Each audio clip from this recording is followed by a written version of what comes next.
करते हैं एक्सरसाइज 13.6 से क्वेश्चन नंबर 4। क्वेश्चन नंबर 4 के अंदर कह रहा है if the lateral surface of a cylinder is 94.2 centimetre square and its height is 5 centimetre then find radius of the base first and second its volume use pi is equal to 3.14। तो इस question number 4 को समझते हैं diagram के through. तो यहाँ पे जैसे कि ये डायग्राम दिया हुआ है तो इसके अंदर ये कह रहा है कि अगर जो इसका हाइट है अगर ये 5 सेंटीमीटर हो जाए और जो लेटरल सरफेस एरिया है, लेटरल सरफेस एरिया होता है जिसके ऊपर टॉप से ढक्कन नहीं होता, नीचे से ढक्कन नहीं होता, ये पूरी तरीके से ये खुला रहता है, इसको हम लेटरल सरफेस एरिया बोलते हैं। तो लेटरल सरफेस एरिया यहाँ पर दिया हुआ है 94.2 सेंटीमीटर स्क्वायर। तो यहाँ पे इसका रेडियस हमको पता नहीं है, बट ये कह रहा है कि इसका जो वॉल्यूम है वो निकालो। तो बिना रेडियस के हम वॉल्यूम निकाल नहीं सकते, तो सबसे पहले हमें रेडियस पता करना पड़ेगा। और यहाँ पे अपने कैलकुलेशन में हमें पाई की वैल्यू 3.14 को यूज करना है। तो जैसे कि यहाँ पर गिवन दैट दिया हुआ है कि जो हाइट है वो 5 सेंटीमीटर है, लेटरल सरफेस एरिया 94.2 सेंटीमीटर है, तो सबसे पहला काम करेंगे कि हम इसका रेडियस निकालते हैं। तो फर्स्ट में भी जो फर्स्ट क्वेश्चन है वो भी यही कह रहा है कि रेडियस इसका क्या होगा। तो lateral surface area of cylinder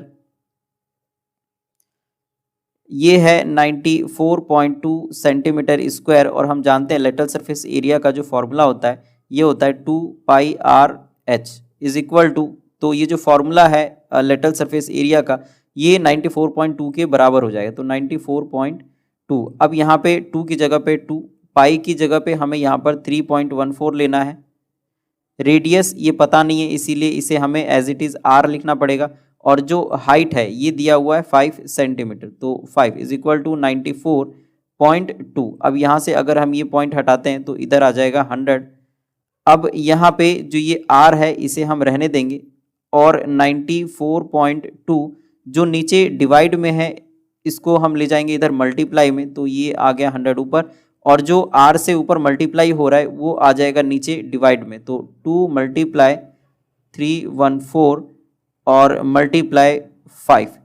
तो यहाँ पर क्योंकि ये पॉइंट हटाया था इसीलिए ये 100 आ गया, तो अब इसमें पॉइंट नहीं है तो इसीलिए हमने यहाँ पर नहीं लिखा है, 100 को हमने ऊपर लिखा है। फिर अगर अब इस पॉइंट को हटाएंगे तो पॉइंट के बाद एक नंबर है, तो यहाँ पर हम 10 लगा सकते हैं, मतलब 10 वाला नंबर। तो अब यहाँ पर इसको अगर हम कट करें 942 को 314 से, तो ये कट जाएगा 3 पे, और अब यहाँ पे है हमारे पास में 5, इसको हम कट कर सकते हैं, सॉरी ये 3 हम इसको कट नहीं कर सकते। तो यहाँ पर एक्चुअली में जो हमारे पास में नंबर है उसको मैं एक बार लिख लेता हूँ। तो ये है 3 मल्टीप्लाई 100, और नीचे है अच्छा एक 2 5 10 हम यहाँ पर लिख सकते हैं, और एक 10 हमारे पास में और है, तो 2 0 से 2 0 यहाँ पर कैंसिल हो जाएगा, तो जो रेडियस है वो आ जाएगा 3। तो देयरफॉर जो रेडियस है ये है 3 सेंटीमीटर। अब यहाँ पे जो सेकंड है वो है वॉल्यूम, क्योंकि अब तो रेडियस निकल चुका है, तो रेडियस निकल चुका है तो वॉल्यूम को हम अब आसानी से निकाल सकते हैं। तो इसीलिए इस सेकंड पार्ट के अंदर जो इसका वॉल्यूम है, वॉल्यूम ऑफ सिलेंडर